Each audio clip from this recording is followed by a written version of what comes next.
Welcome back, WNST, Towson, Baltimore, and Baltimore Positive.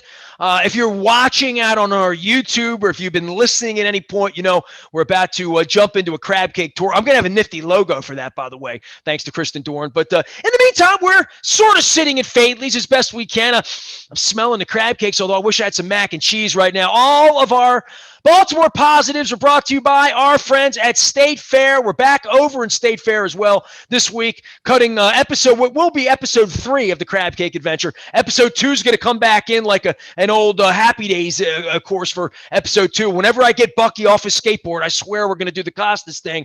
Also, our friends at Moeller and Gary Realty. If I can get out of this for just 1 second, I will show everyone the lovely home that I have here in Moeller and Gary Realty's putting this on. Has Jeff sold my place yet, Don Moeller? I'm just wondering. No? You tell me. He doesn't talk to me about his clients and his list. I don't check my text during the show, so I have to keep this to myself. But Moeller and Gary Realty over in Catonsville, downtown, everywhere. And if you want to own a really nice condo with some really great memories, we have the place for you right here.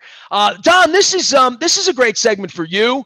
I'm going to try to play the piece here so nobody gets too emotional because we're trying to be a little upbeat around here. But I know this young man holds a special significance. Of all the guests we've had around here, we've had, let's see, your sister on. I haven't put you on with your kid because I don't want you gang tackling me on the Orioles. We already did that in the last segment, so I will keep it positive around here. But, we've had your daughter on the show, right? We haven't had your wife on because she's an introvert, but I'm working on that. Special segment I'm working on. But this is a special one for you, so I'll let you do all the honors here and all the plugging. We'll tell everybody to go get crab cakes with John Sarbanes and the Divine family. But we're going to get some crab cakes here with a family that's a family of yours, right? Oh, no doubt about it. I will tell you as an aside, one of the things you won't be doing, I feel pretty safe, is you won't be getting Linda Moeller on the show. She doesn't do podcasts. She doesn't do public appearances. But, this ever? Ever. That would be true, ever. She wouldn't give me a French lesson on a show or something teach me how to cook a beurre blanc? Nothing? I don't think that will be happening. But this next guest, it really is special. We joke sometimes how long I've known folks, but in this case, truly do remember when this young man was born. You're not that old. And he's done amazing things. What are we talking, Karson? 19 now? 19? I am almost 20 years old. Yes, almost 20 years old. So once again, another 2 decades gone by when I look back at it. We are delighted to welcome the son of former Baltimore County executive Kevin Kamenetz, his proud mom, Jill Kamenetz, proud Gilman graduate. I'm actually going to get you to talk a little bit about Gilman at some point in the show because for the first time in my life, I actually have a grandson that's going to Gilman. That's a whole new thing for me. He thought that was great till the bill came. I had no idea. I have no idea. He hopes to play some basketball and baseball there. But Karson Kamenetz, welcome to Baltimore Positive. Hey, thank you so much, Don and Nestor. I've been watching the show since you guys started coming out, and it's truly an honor and a blessing to be here with you guys. How could Don be better? Immediately I go to wardrobe here. It's definitely clothing. Maybe if you went with a button down or maybe a tie, perhaps. That's payback. That's payback for all those. If your old man was around, he'd tell me to cut my hair and shave. That's what he would tell me, right? Literally, right? As Karson knows, if his old man were still here, he wouldn't be able to say too much about the way he dressed because his boys and his mom tried to dress him up many times. Yeah, Our mother Jill Kamenetz is so strong. She is quite the micromanager when it comes to our attire. and she was never really happy with her success with her husband. Karson, bring folks up to date. As I said, you're now almost 20 years old. Give folks a sense of where you are, what you're doing, and what's happening in Karson Kamenetz's life. Right. So as I said, I'm 19. I'm almost 20. I just finished my sophomore year at the University of Maryland in College Park. I'm a government and politics major, is what it's called. Was that virtual, dude, or did you go down? Well, how did that work for you? Yeah, so it's crazy. For the overwhelming majority, they had us online doing virtual classes. I think for some medical labs and things like that, it was in person, but they were really pushing us to get tested every couple weeks, trying to make sure that their positivity rate was real low. And I think they did a pretty solid job with it. I mean, there hasn't been any issues. They didn't send us home. I lived on campus the whole year. And that's it. Other than that, well, I would say for everybody, you don't know what normal is so much. You had 1 year under you though that was kind of normal. So this was not normal, right? Right. So I was fortunate enough to go to college for a year prior to the pandemic. So I actually had a college experience, is what some would say, and that was definitely normal. So it was definitely an adjustment, but I'm happy it's over, and I'm hoping we're set to go back to whatever normal may be next year. Karson, what are you studying down there? So it's equivalent to a poli-sci political science major, but it's called government and politics. It's something I'm absolutely passionate about, and I have been forever. I mean, what a shocker. Yeah, I mean, I know that comes as a surprise to absolutely everyone in Baltimore County, but I've been surrounded with it my whole life, and it's something that I couldn't imagine not pursuing. Well, when you get down there, Karson, it's I think back. Your career at Gilman, you're getting ready to go to college. You and I have talked a number of times about your dad and the lessons of your dad. I think, folks, it's amazing. We texted back and forth that 3 years since your dad left us, far too soon. And Nestor's heard me tell this story. I'll never forget. And just for folks out there listening, please be aware that I did talk to Karson ahead of time and asked him if he was willing to talk about this. And he said, absolutely. I've talked about it so much. I'm very, very comfortable. So I don't want you to think we're putting Karson on the spot. But I remember that night, Karson, it's around 2:30 in the morning. I'm in the hospital with your mom. And in the midst of everything else, she says, Don, I've got to go home and tell the boys. They're sound asleep. I got to go home and tell the boys. When you look back at that night and that morning, Karson, what do you, is it a blur? What do you remember you're 16 at the time? It doesn't even compute to me. What do you remember? Yeah, so of course, I was 16. I go to bed the night before thinking my dad is doing fairly well in the gubernatorial race, of course. We were going to win, Karson. We were going to win. That's what I've been told. That's what I truly believe. But, we go to bed thinking life is great. The race is going well. We knew he was working long hours, but my dad was always very healthy, very, very health forward, always ate carefully. I mean, more than anybody. He would count his steps on the campaign trail. He did everything like that. He would food shame us all, right, Karson? God forbid. God forbid you wanted to have a Big Mac or something. I remember during football season, he'd see me eating a donut and he'd be incredibly upset. He'd say, would your coach appreciate that, Karson? And no, of course not. Right. But no, I remember waking up that morning. I actually remember it very vividly. I remember my mom being downstairs with my uncle, and they told us that my dad, unfortunately, had a heart attack in the middle of the night, was transferred to the hospital and didn't make it. And of course, it's a shock. It's like, what do I think? How do I believe that? So the first thing I did, truthfully, is I went on my phone and I Googled his name, because I figured, if this were to be true, there'd be news stories like crazy from WBAL, Baltimore Sun, whatever it may be. And, there they were. So that's really when it hit me. And once I saw the articles, I was like, wow, this really happened. And it's definitely interesting, because it's a dynamic where losing a parent is kind of unique in a way, because it's immediately in the public eye. It's right off the bat, people knew far before I knew, so it's something that I had to adjust to, and I guess normalize internally, I want to say. But I think as a family, we've pushed forward. Like you said, 3 years has passed. It's been tough, but we're doing great today. We really are. What do you take, Karson, when you look back? We joked when Nestor talked about micromanaging. You and I joke there may never have been a bigger micromanager than your dad. And that was true at home. That was true at work. It was true if your dad and I were out socially in terms of what cocktail I was going to order. He had in his mind what it should be. He was so, and I guess this is where the Gilman story ties in, because we would talk, right?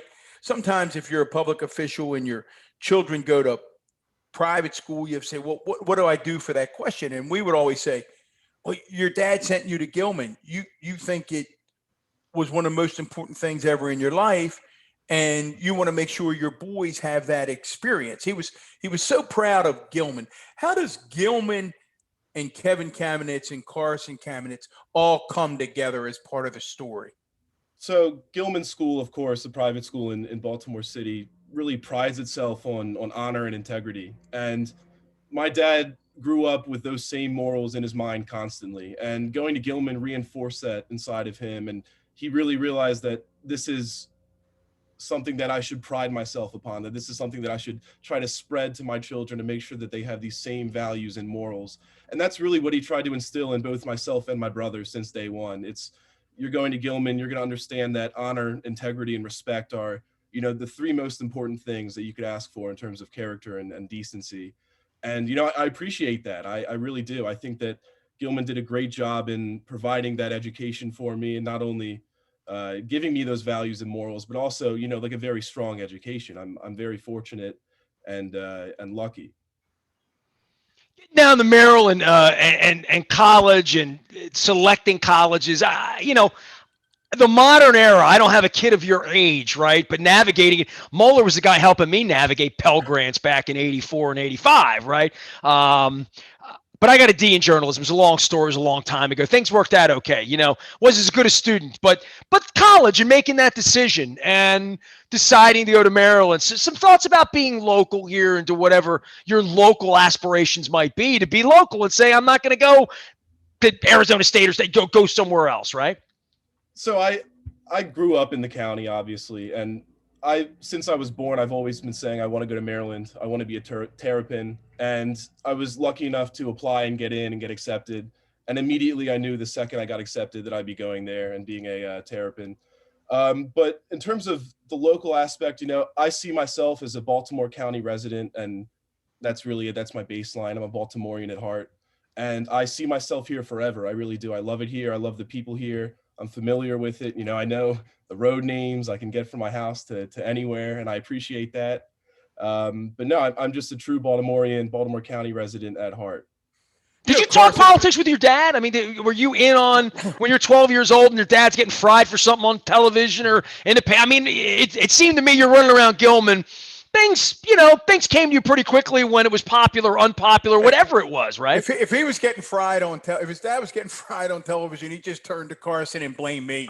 It was a lot of Don told me to say that. Oh, Kevin told me to say that. You know, it went AIDS. The problem is I don't listen to Don. That's the difference. I mean, I don't know about your dad, you know, but he didn't listen to Don if he did something good. If he did something bad, it was all Don. He listened to Don the entire way through. A politician through and through. That is so true. Well, you know, Karson, it's interesting when you talk. I hadn't thought about your college choice, but all the way from when I knew you as a young boy, and your dad and I would talk about that, you really had Terp vision right from the beginning. I mean, you're like the poster child for the University of Maryland College Church because you wanted to be a Terp from day one. I mean, you know, your dad as county executive, and you and I had you and I would chide your dad about this.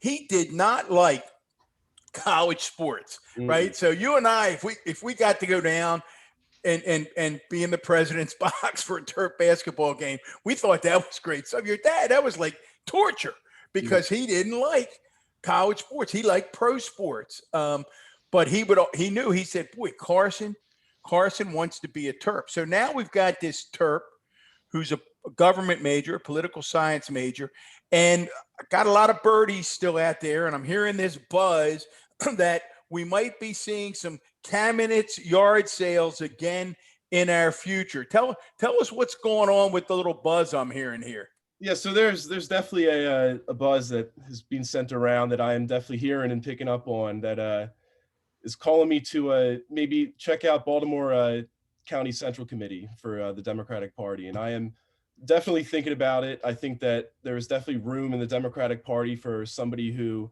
wants to stray away from this partisan bickering, somebody who is really not trying to constantly engage in this partisan warfare between left and right.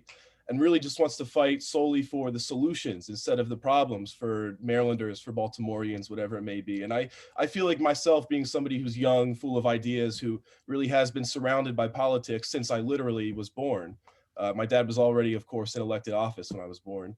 I think that I have the ability to extend my hand either across the aisle and create new ideas and solutions for these problems. So I hear these inklings and I'm ready for it. Karson, that really is exciting. And the fact that, I mean, nothing more important, and boy, Nestor talks about it all the time, this commitment to democracy and getting young people of your generation involved and being willing to say, hey, public service is honorable, so important. What, Karson, not that you speak for an entire generation, but you're pretty wired in, you're pretty tapped in. When I say your generation, I'm going to say people in that 18 to 30 age bracket, maybe even down to Dylan's age, 15, 16, 17. What do you all care about in politics? What issues float your boat?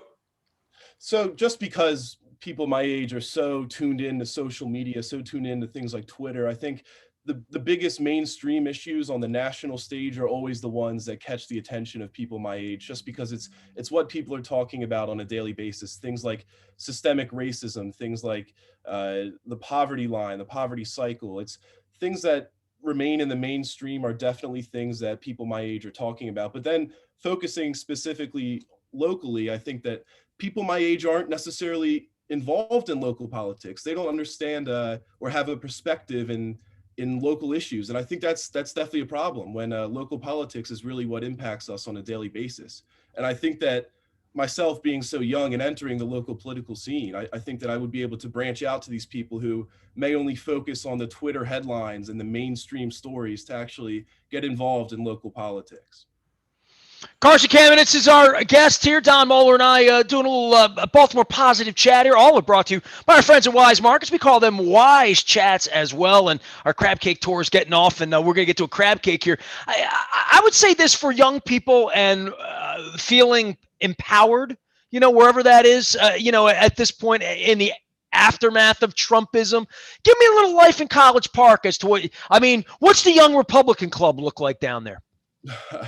I could not give you a firsthand account of the Young Republican Club. But is there such a thing? I mean, sure. There is definitely a College Republican Club. They have branches of Young Americans for Freedom on the right as well. They have a Turning Point USA branch for the right wing as well. And honestly, I think in terms of college communication, the right really is outperforming the left in that way. I think that there are definitely more right-wing clubs for political people interested in politics on college campuses.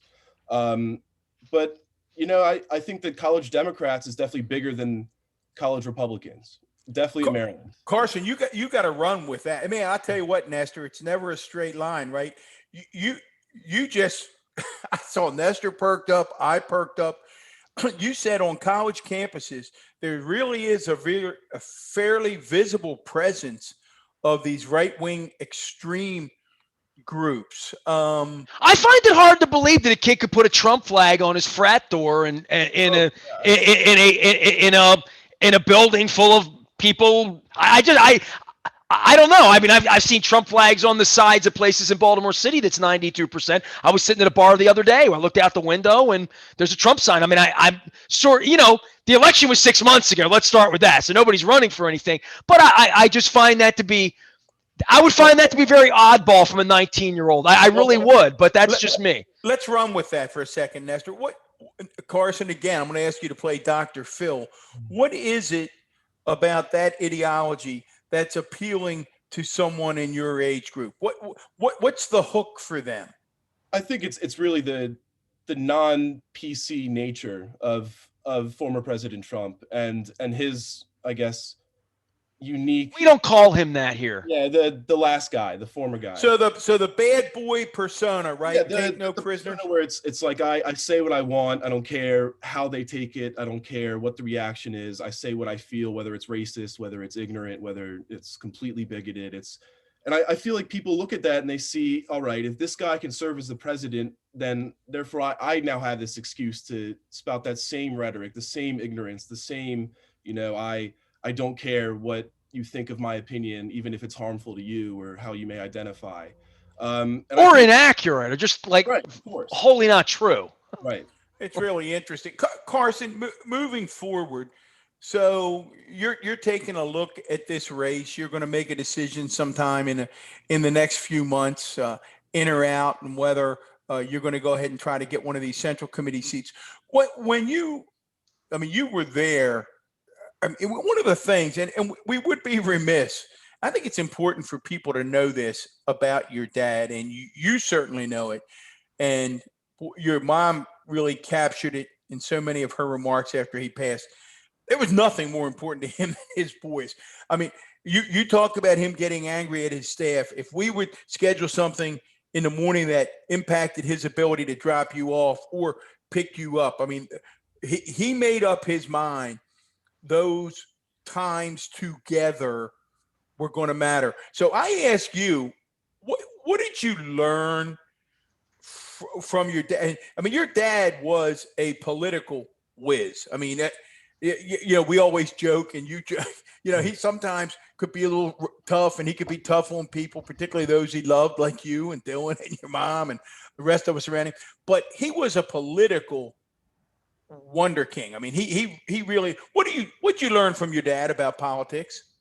So, of course, I was fairly young throughout his career until he died, unfortunately. So I didn't have such a keen interest in politics. But the one thing that I did learn, and something that I always remember that you sort of touched on, is how he prioritized things that mattered to him and his constituents. And whether that be making sure he was able to drop us off to school every day, or deal with a certain constituent request, like a pothole or something, he always made sure that his priorities were firm and statured. And that is definitely something that I appreciate and noticed and hope to carry with me. Carson, I've told the story many times, but it's worth repeating. And Nestor and I there's not a week where we do our segment called the Recon where we don't talk about some police issue. And I've talked so many times about your dad 4 years ago or so, deciding to mandate that every Baltimore County police officer wear a body camera. And I can still see him in my office, walking in my office. And he said, I've got to overrule the police chief. I've got to overrule my blue ribbon commission, because the commission and the chief want us to go slow. They want us to do a little pilot to try to phase it in. And he said, every fiber of my being tells me that we got to move forward with this thing. And if we don't, we're going to be playing catch up. And to me, that sort of captures your dad. He was always a step ahead in his ability to see things. With one exception, Carson, he used to call me dumb every morning. We'd have, we spent half our life at the Towson Diner. He'd have his yogurt. I'd have my scrapple. It would drive him crazy.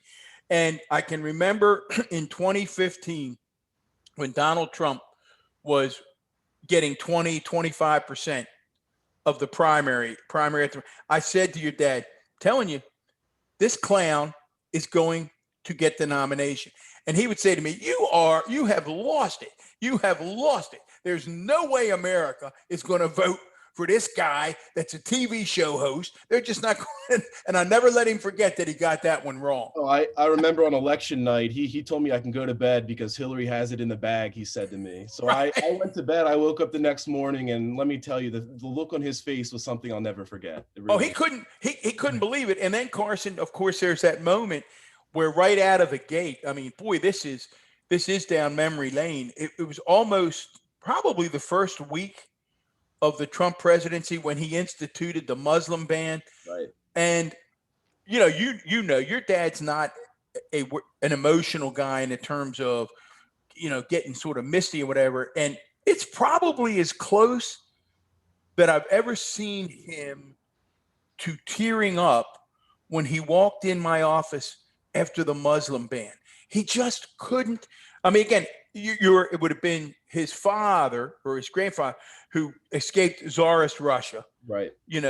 Fleeing that kind of and he's thinking to himself, in America, we're going to do this. It like you said, from telling you to go to bed Hillary can't lose to telling me at the Towson Diner I'm an idiot. What makes me think Trump's going to win? And then saying, oh my God, they were right. And here we go. And now we've got a Muslim ban. He just could never wrap his head around what was going on. Right. Did he talk about that much at home, Karson? Yeah. So he always had his mind on equality in general. He was always reaching out to minority groups to see what they needed, to see how they could or how he could support them in any way possible. And like you said, he helped with the police body cam. He was way ahead of the wave on that. And then I remember the Muslim ban. I do remember him driving me to school that morning, and he was constantly looking down at his iPad and then reading these stories. And I kept asking him, what are you reading? What's so serious? And he's like, I don't even want to read it to you. It's just. No, he was, God, thanks for filling in that blank. That probably, Karson, came right from dropping you off into my office, because it's as upset as I've ever seen him. So yeah, it's definitely politically. I've never seen a political situation or scenario really get to him like that did, and I definitely noticed that. Yeah. So Nestor, the next generation, Karson Kamenetz, stay tuned. We may be seeing Kamenetz for Central Committee sign. If you do that, are you going to go buy those? Your dad was always so proud in his very first race. He had those little packet of flower seeds, and he went door to door, and he gave everybody a packet of Kamenetz flower seeds. Is it time to crank out the flower seeds again, Karson? Yeah, we might be building a nice little garden across Baltimore County. That's what we might be heading towards. Karson, it's great having you on the program, man. We appreciate the support out there. Get Baltimore positive in all those young people down here at College Park, man. Get them checking us out. I'll bring them right over. We planted you in here for all that, man. We appreciate you, brother. Thanks for coming by, all right? Thank you guys so much. Hey, where's the crab cake for you, man? We never even asked you. Like, where your dad was a famous non-eater. Where you like crab cakes? I am obsessed with crabs and crab cakes. All right, so where's like the place to go? One crab cake. If LeBron James, you got to pick him up, take him out, get a crab cake. Where are you taking him? I'm going to go with a little underdog pick. I know this is going to sound very off-putting immediately, but I think Joey Chu's in Green Spring Station has. Look at this! Whoa! Wild card entry. Look out! A secret entry. I think they go there. They got a nice bar. They got a nice, appetizer selection, and you get yourself a crab cake. You trust me, and maybe if I'm right, you vote for me. All right. Well, hey, dude, man, look at that. I mean. Okay, good.